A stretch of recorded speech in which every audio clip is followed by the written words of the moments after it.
Hello friends, বোর্ডে যে প্রশ্নটা দেখছো এটা ভগ্নাংশ থেকে ঊর্ধ্বক্রমে ছোট থেকে বড় কিভাবে করবো চলো দেখে নিই। কি বলেছে দেখো, 1-3, 1-5, 1-7, 1-8।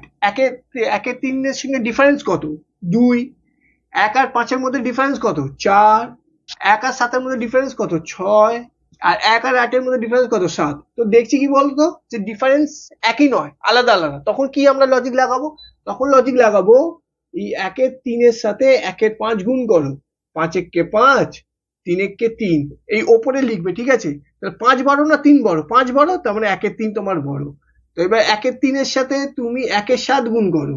7-1-কে 7, 3-1-কে 3। এবার বলো 7 বড় না 3 বড়? 7 বড়, তার মানে এখানেও 1-3 বড়। আবার তুমি 1-3-এর সাথে 1-8 গুণ করো। এখানে 8 আসবে, এখানে 3 আসবে। অবশ্যই 8 বড়, মানে 1-3 হচ্ছে তোমার সব থেকে বড়। তুমি যদি অপশনে দেখো, সব থেকে 1-3 বি হচ্ছে সব থেকে লাস্টে আছে, মানে 1-3 হচ্ছে সব থেকে বড়।